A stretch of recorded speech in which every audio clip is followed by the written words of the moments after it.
Pada suatu malam, Kim Doki yang merupakan supir taksi menjalani rutinitas hariannya. Saat melintas, ia melihat seorang gadis berdiri sendirian lalu berhenti dan mengajaknya masuk ke dalam mobil. Di perjalanan, gadis itu menceritakan mimpinya untuk menjadi seorang idola yang mampu menghibur dunia melalui lagu-lagunya, memberi harapan dan menghadirkan senyuman di wajah banyak orang. Sopir taksi itu, Kim Doki, menilai mimpi tersebut sebagai mimpi yang sangat indah. Gadis itu kemudian meminta untuk diturunkan lebih awal. Kim Doki memperhatikannya berjalan di sisi jembatan dan tiba-tiba gadis itu bernyanyi sambil menangis. Saat Kim Doki berbalik, gadis tersebut sudah tidak terlihat, ia telah melompat dari jembatan. Kim Doki segera bertindak dan berhasil menyelamatkannya. Ketika ia melaporkan kondisi gadis itu kepada timnya, diketahui bahwa gadis tersebut mengalami kekurangan gizi karena tidak makan dan minum dengan layak. Mereka beranggapan bahwa kondisi seperti ini memang sering terjadi pada para idola yang kerap mengalami tekanan dan perlakuan tidak manusiawi. Namun kenyataannya, gadis itu tidak pingsan karena pusing semata. Di dalam tasnya ditemukan sebuah catatan yang jelas merupakan surat bunuh diri. Dalam surat itu tertulis bahwa ia bersedia menanggung semua kesalahan dan seluruh kegelapan sendirian demi anggota grupnya, sebuah grup bernama Elemen, agar mereka bisa bersinar dan mewujudkan mimpi mereka. Tak lama kemudian datang kabar bahwa gadis tersebut telah sadar di rumah sakit. Saat sadar, ia justru mempertanyakan alasan dirinya masih hidup karena sejak awal ia memang tidak berniat untuk bertahan. Tak lama setelah itu, manajernya datang dan memaksanya untuk segera pergi karena dipanggil oleh CEO. Gadis itu menolak, namun manajer tersebut justru berlaku kasar dan tetap memaksanya. Pada saat situasi memanas, Kim Doki tiba di lokasi, menghentikan mobil manajer itu dan membuka pintu taksinya untuk gadis tersebut. Gadis itu yang diketahui bernama Romi menyadari bahwa Kim Doki adalah orang yang telah menyelamatkannya. Kim Doki kemudian meminta Romi menceritakan kisah hidupnya. Dengan penuh air mata, Romi menceritakan masa lalunya. Ia dan sahabatnya sejak lama mengikuti audisi, berlatih siang dan malam tanpa lelah. Hingga suatu hari mereka diterima dan dipanggil untuk mengikuti audisi langsung. Saat itu kebahagiaan mereka tak terbendung. Penampilan mereka bahkan mendapat pujian dari CEO perusahaan tersebut. Mereka kemudian diminta untuk berhenti sekolah dan bergabung penuh dengan agensi. Meski harus meminta izin orang tua, Romi tidak mendapatkan dukungan. Ia hanya tinggal bersama ibunya yang terlalu sibuk dan tidak pernah menganggap serius mimpinya. Meski demikian, mereka tetap memutuskan untuk pergi dan mengejar impian mereka. Dengan penuh harapan, mereka menandatangani kontrak meski baru menyadari bahwa biaya pelatihan akan dihitung per hari. Karena tidak memiliki uang, mereka sempat ragu, namun CEO meyakinkan mereka bahwa perusahaan akan menanggung biaya tersebut sebagai investasi dan uang itu bisa dikembalikan setelah mereka sukses menjadi bintang besar. Romi kemudian diperkenalkan kepada anggota idola lainnya dan ditunjuk sebagai pemimpin grup. Setelah itu, mereka dipindahkan ke asrama. Di sana, manajer menjelaskan berbagai aturan ketat, mulai dari apa yang boleh dimakan dan diminum, cara hidup sehari-hari, larangan keluar tanpa izin, hingga larangan terbesar. Mereka tidak boleh menceritakan kondisi mental atau depresi kepada keluarga. Dengan dalih mencegah rumor, pihak agensi menekan mereka agar selalu diam. Hari demi hari berlalu dan tekanan untuk menurunkan berat badan semakin ekstrem.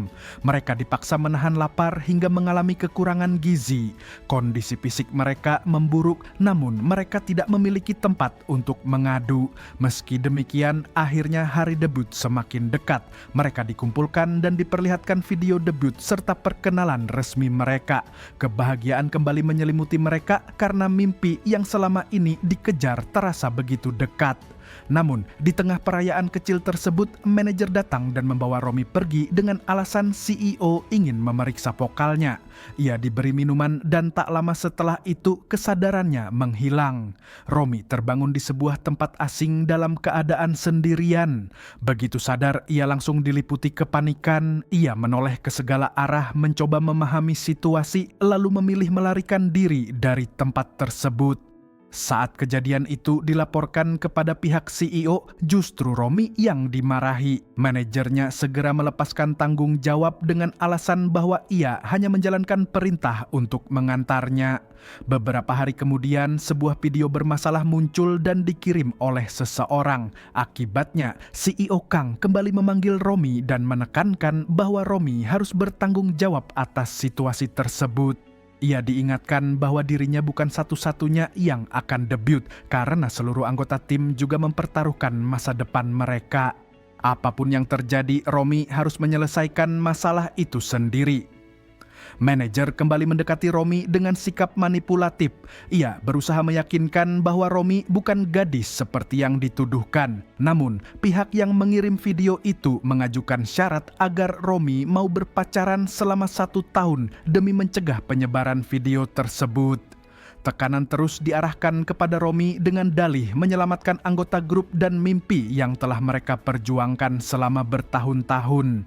Perlahan namun pasti, Romi terus ditekan secara mental hingga berada di ambang kehancuran. Ketika Romi akhirnya mendatangi tempat yang dimaksud, kecemasannya memuncak. Ia tidak sanggup melanjutkan dan memilih pergi. Hari itulah yang kemudian menjadi titik terendah dalam hidupnya. Hari ketika ia hampir mengakhiri segalanya dan bertemu dengan Kim Do-ki. Untuk melanjutkan penyelidikan, Kim Do-ki membutuhkan video asli yang masih tersimpan di dalam perusahaan. Ia pun menyamar sebagai jaksa palsu dan berhasil membawa keluar sejumlah barang bukti. Dari sana terungkap bahwa video tersebut bukan direkam oleh pihak luar, melainkan oleh manajer Gyeongsu itu sendiri. Kini muncul pertanyaan yang lebih besar, apakah CEO Kang juga terlibat dalam kasus ini? Untuk mendekati kebenaran, Kim Do-ki kembali menciptakan kekacauan dengan sengaja menabrak manajer Song hingga posisi manajer kosong. Ia kemudian sengaja mendekati CEO Kang dan mengajukan diri sebagai karyawan dengan pengalaman luas, bahkan menunjukkan kesediaannya melakukan apapun demi perintah atasan. Meski tawaran itu awalnya ditolak oleh pihak lain karena dianggap berisiko bagi bisnis, justru CEO Kang tertarik padanya. Setelah meninjau riwayat hidupnya, ia memutuskan untuk merekrut Kim Do-ki. Tanpa disadari, Kim Do-ki kini berhasil masuk ke dalam perusahaan. Saat berhadapan dengan manajer Gyeongsu, ia sengaja memancing emosi hingga akhirnya dibawa untuk bertemu para anggota idola. Di sana, ia menyaksikan sendiri bagaimana CEO memperlakukan para anggota dengan keras, menekan mereka atas ekspresi wajah dan performa yang harus selalu sempurna di depan kamera dan publik. Kim Do-ki kemudian memperkenalkan dirinya sebagai manajer baru.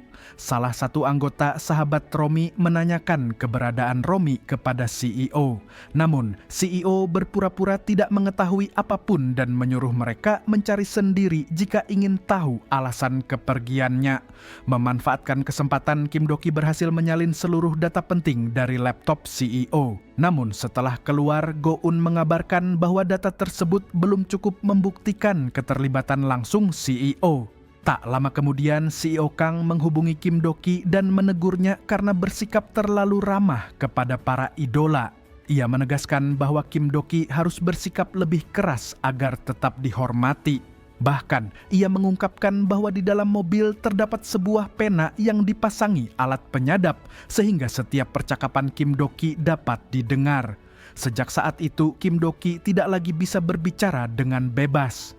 Ketika Kim Do-ki mengantar para idola bersama manajer Gyeongsu untuk mengambil makanan, terlihat jelas bagaimana mereka kembali ditekan. Para anggota hanya diperbolehkan makan dalam porsi sangat kecil dan terus didorong untuk menurunkan berat badan. Manajer Gyeongsu bahkan memperlihatkan foto Romi dan memerintahkan agar ia segera dilaporkan jika terlihat di sekitar area tersebut, serta dilarang bertemu dengan siapapun dari grup. Sementara itu, belum ada satupun pihak yang benar-benar mencari Romi atau mencoba mengungkap kebenaran. Karena itu, Kim Do-ki menyadari bahwa langkah selanjutnya adalah mendatangi hotel tempat video tersebut direkam. Tanpa diduga, CEO Kang sudah berada di sana lebih dulu. Saat Kim Do-ki tiba, ia merasakan kehadiran seseorang dan segera berusaha menghindar. CEO Kang keluar dan mulai mencarinya. Kim Do-ki bergerak dengan hati-hati berusaha menghindari kejaran, sementara CEO Kang terus menyusuri area hotel untuk menemukannya. Cerita diawali dengan kilas balik pada tahun 2002 saat CEO Kang Juri di masa mudanya bersiap untuk debut sebagai seorang idol. Menjelang penampilannya, ia merasakan sakit yang sangat parah pada salah satu kakinya dan mencoba menyampaikannya kepada sang manajer. Namun, keluhannya tidak digubris dan ia tetap diminta untuk segera naik ke panggung bersama para anggota grup lainnya. Ketika tirai panggung dibuka, kondisi panggung ternyata belum siap sehingga tirai kembali ditutup. Hal yang sama terjadi untuk kedua kalinya, bahkan lampu panggung sempat dimatikan. Di tengah kekacauan tersebut, Kang Juri tiba-tiba didorong oleh seseorang hingga terjatuh dari atas panggung dan tubuhnya menancap pada papan yang dipenuhi paku. Setelah menjalani operasi, Kang Juri tersadar di rumah sakit. Dokter menjelaskan bahwa kakinya mengalami nekrosis jaringan sehingga harus diamputasi. Kang Juri meraba kakinya dan menyadari bahwa kaki kirinya telah hilang. Kesadaran itu membuatnya diliputi rasa tidak percaya dan kesedihan mendalam hingga ia menangis. Tak lama kemudian ia mendengar dua perawat membicarakannya. Hal tersebut memicu kemarahan Kang Juri hingga ia melukai salah satu perawat menggunakan pulpen. Seiring berjalannya waktu dan setelah dewasa, Kang Juri dikenal sebagai sosok yang mengoleksi banyak sepatu hak tinggi mewah dan terkenal. Cerita kemudian kembali ke masa kini saat Go-eun meretas sistem sebuah gedung gelap pada malam hari, bertepatan dengan momen Romi yang sedang difoto. Kim Do-ki bersama dua mekanik memasuki gedung tersebut. Go-eun menjelaskan bahwa gedung itu merupakan tempat hiburan dewasa dan meminta Jin-un untuk membuka kotak sekring. Sementara itu, Kim Do-ki berjalan menyusuri lorong gedung. Setelah alat berhasil dipasang, Go-eun meretas sistem listrik dan menginformasikan bahwa Kang Juri sedang minum bersama seorang pria yang ternyata adalah produser Lee. Percakapan mereka mengarah pada Romi yang melarikan diri, namun fokus pembicaraan kembali diarahkan pada gadis-gadis lain yang masih berada di bawah kendali mereka. Produser Lee memuji cara berpikir Kang Juri, lalu Kang Juri memberikan sebuah kartu emas kepadanya. Tiba-tiba, dua mekanik tanpa sengaja menjatuhkan sesuatu, menimbulkan kecurigaan. Kang Juri memeriksa sumber suara tersebut, sementara Kim Do-ki berusaha bersembunyi dan masuk ke salah satu ruangan. Kang Juri mendekati ruangan persembunyian dan hampir menemukannya, namun Kim Do-ki berhasil bersembunyi tepat waktu. Demi mengalihkan perhatian, Go-eun meretas sensor lampu sehingga lampu berkedip terus-menerus. Hal itu membuat produser Lee mengira sistem lampu bermasalah dan Kang Juri pun meninggalkan lokasi tersebut. Setelah keadaan aman, Kim Do-ki keluar dari gedung itu. Keesokan harinya, Kang Juri mendampingi para anggota grup Elements saat latihan. Ia memperhatikan kondisi Jian yang terlihat tidak sehat dan kemudian menekankan pentingnya menampilkan senyum di atas panggung meskipun perasaan tidak sejalan. Kang Juri juga memberi evaluasi terhadap seluruh anggota Elements dan menuntut agar mereka mampu meninggalkan kesan kuat saat debut. Setelah latihan selesai, ia meminta mereka segera beristirahat sementara Kim Do-ki ditugaskan untuk mengantarnya. Pada malam harinya, Jian diam-diam menghubungi Romi dan menyampaikan kabar tentang rencana debut serta rasa rindunya. Di sisi lain, Romi memilih untuk tidak membalas pesan para anggota demi menjaga fokus dan kestabilan mental mereka menjelang debut. Ia berharap debut grup Elements dapat berjalan dengan lancar. Sementara itu, dua mekanik masih merasa bingung dengan keterlibatan Kang Juri dan manajer Gyeongsu. Kim Do-ki pun berniat menggali lebih dalam tujuan sebenarnya dari kerja sama tersebut dan bertekad untuk bekerja lebih keras sebagai manajer Elements. Keesokan harinya, para anggota Elements menuju gedung tempat debut mereka sebagai idol. Produser Lee hadir untuk memberikan arahan dan para anggota memperkenalkan diri. Setelah itu mereka menunggu di ruang tunggu. Namun Jian tiba-tiba merasa pusing hingga akhirnya pingsan. Situasi tersebut menimbulkan kepanikan, tetapi Gyeongsu tetap tenang dan segera membawa Jian ke rumah sakit. Saat giliran Elements dipanggil untuk gladi bersih, para staf kebingungan karena jumlah anggota tidak lengkap. Meskipun demikian, para anggota tetap memohon agar mereka diizinkan tampil. Kim Doki kemudian menegaskan bahwa Elements akan tetap debut hari itu. Akhirnya Elements tetap melaksanakan gladi bersih. Kim Doki naik ke atas panggung untuk menggantikan posisi Jian sementara. Di luar dugaan, Kim Doki mampu menari dengan sangat baik dan menyatu dengan para anggota. Go-eun membantu mengarahkan gerakan, sementara para anggota terkejut melihat kemampuan Kim Doki yang begitu profesional. Ternyata selama ini Kim Doki diam-diam mengamati setiap gerakan mereka saat latihan. Setelah gladi bersih selesai, suasana pun berubah menjadi lebih ringan dan penuh tawa berkat aksi tak terduga dari Kim Doki. Kyunggu menyimpan rekaman video tersebut untuk ditonton kembali saat dirinya merasa sedih. Jin-un juga ingin menyimpannya, tetapi Go-eun berusaha melarang hal itu. Pada malam harinya, Kim Doki dan para anggota Elements merayakan keberhasilan debut mereka dengan bersulang bersama. Mereka makan dengan lahap, saling bercanda dan memuji Kim Doki karena telah menyelamatkan debut grup tersebut. Kim Doki pun memberikan semangat agar para anggota terus bekerja lebih keras ke depannya. Dari kejauhan, Kang Juri meminta pendapat Gyeongsu mengenai Kim Doki. Gyeongsu menyarankan agar Kim Doki disingkirkan setelah manajer Song kembali. Kang Juri kemudian memerintahkan agar Kim Doki dipanggil. Ketika Gyeongsu menyampaikan panggilan tersebut, ekspresi Kim Doki berubah menjadi tidak senang. Namun, ia tetap menghampiri Kang Juri. Kang Juri menekankan bahwa debut tidak serta-merta menjadikan seseorang sebagai bintang atau menghasilkan uang besar, serta mengingatkan agar tidak terbawa perasaan. Ia menjelaskan bahwa alasan mempekerjakan Kim Doki adalah karena semangat, tekad, dan kepatuhannya terhadap aturan. Pujian tersebut membuat Kim Doki merasa senang. Situasi kemudian berubah tegang ketika Kang Juri menguji loyalitas Kim Doki dengan memberikan perintah berbahaya. Jin-un segera dipanggil masuk dan Kim Doki menunjukkan kesiapannya untuk melakukan apapun yang diminta. Kang Juri lalu mengarahkan Kim Doki untuk menyerang Jian, tetapi Jin-un bertindak cepat dengan berpura-pura membalas. Keributan tersebut berakhir setelah Kang Juri memerintahkan agar pertikaian dihentikan dan meminta kembali pulpen penyadap dari Kim Doki. Sejak saat itu, kepercayaan Kang Juri terhadap Kim Doki mulai tumbuh. Jin-un yang baru kembali merasa heran karena dirinya justru menjadi sasaran.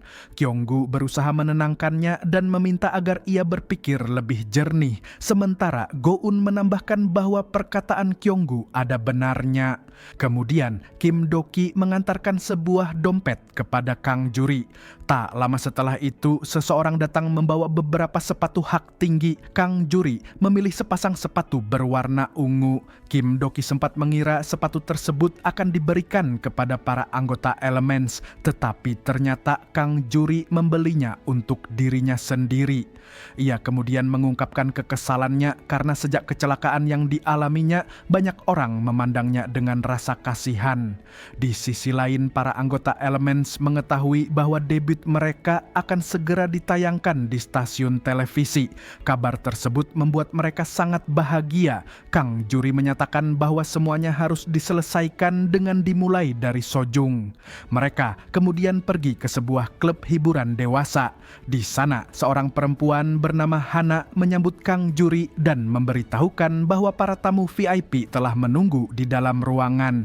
Kim Doki tidak diperbolehkan ikut masuk. Di ruang VIP, Kang Juri menemui para tamu yang tertarik pada idol baru. Gyeongsu lalu menayangkan video debut Elements untuk diperlihatkan kepada mereka. Para tamu VIP menunjukkan ketertarikan khusus kepada Sojung.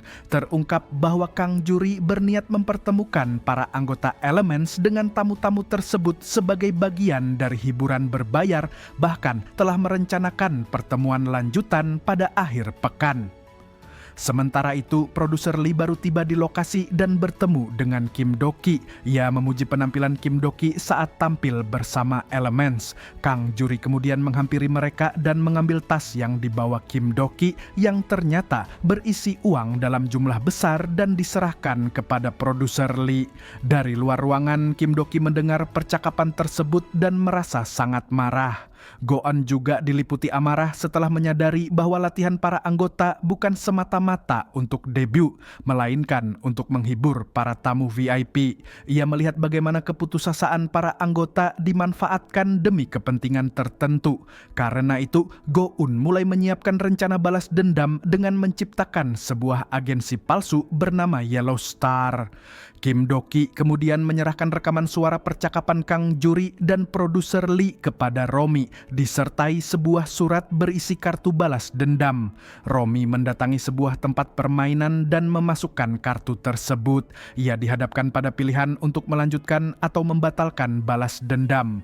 Setelah mengenang mimpi masa lalu bersama teman-temannya untuk menjadi idol terkenal, Romi akhirnya memilih untuk melanjutkan balas dendam. Setelah itu, Kim Do-ki menyalakan taksi mewahnya dan bersiap menjalankan misi berikutnya. Ia menegaskan bahwa apapun yang akan mereka hancurkan, semuanya akan dibayar dengan harga 100 kali lipat. Di sisi lain, Kang Juri membohongi Sojung dengan menunjukkan foto yang menyerupai kondisi Romi saat pingsan di malam gelap.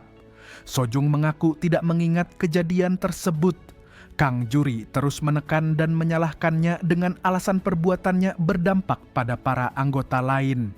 Ketika Sojung bertanya apa yang harus ia lakukan, Kang Juri membujuknya untuk mengikuti arahan pihak tertentu untuk menjadi pacarnya, termasuk berpura-pura bersikap manis seperti saat latihan dan terus tersenyum. Karena tekanan yang terus-menerus, Sojung akhirnya menyetujui permintaan tersebut sambil menahan tangis. Di sisi lain, Gyeongsu sedang menuju asrama untuk menjemput Sojung. Dalam perjalanan, ia berpapasan dengan Kim Do-ki yang langsung berbalik arah. Tanpa disadari Gyeongsu, mobil Kim Do-ki telah dimodifikasi dengan besi yang menonjol di bagian bumper depan. Dengan kecepatan penuh, Kim Do-ki menabrak bagian belakang mobil Gyeongsu hingga kehilangan kendali. Ia kemudian mengaktifkan kecepatan turbo, membuat mobil Gyeongsu terbalik dan terguling hebat. Setelah itu, Kim Do-ki segera melaju menuju klub malam. Di klub malam tersebut, para tamu VIP telah datang bersama dua rekannya untuk menikmati hiburan. Namun, ketika mereka memasuki ruangan, sosok yang mereka temui ternyata adalah Gyeonggu yang menyamar sebagai Sojung. Tak lama kemudian, Jin-un juga masuk dengan penyamaran serupa.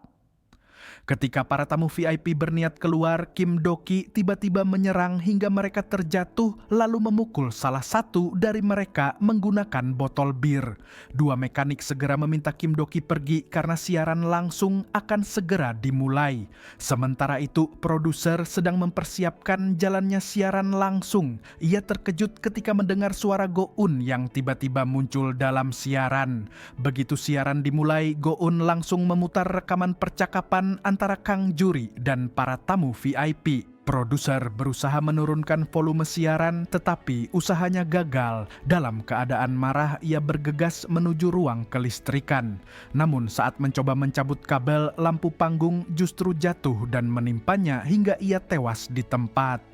Kang Juri yang mengetahui pemberitaan tersebut diliputi amarah. Ketika keluar dari gedung, ia mendapati banyak wartawan telah menunggu di luar. Ia segera masuk ke mobil dan meninggalkan lokasi sambil menghindari kejaran para wartawan.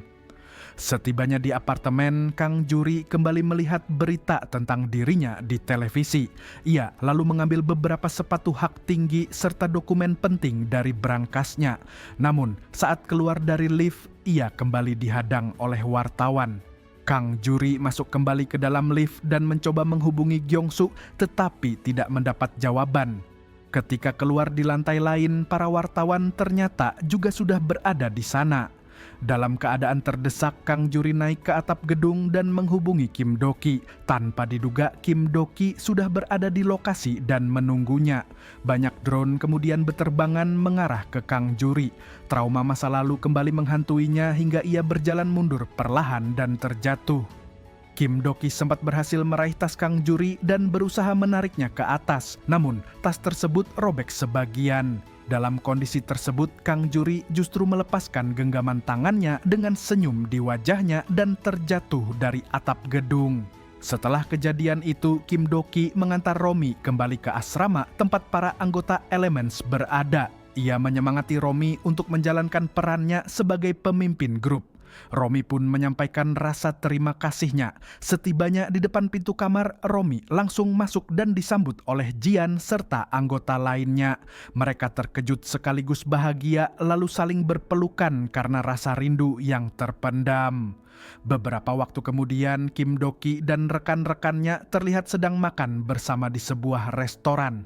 Tak lama kemudian, Sung Chul datang bergabung. Saat mereka menikmati makanan, tayangan televisi menampilkan grup Elements sebagai grup pendatang baru yang sedang naik daun. Para anggota tampil ceria dan menari dengan penuh semangat. Kim Doki ikut menirukan gerakan tarian mereka, membuat suasana semakin hangat dan menyenangkan. Pada akhirnya, seluruh usaha dan pengorbanan para anggota tidak sia-sia. Mereka berhasil menjadi idola pendatang baru yang dikenal luas.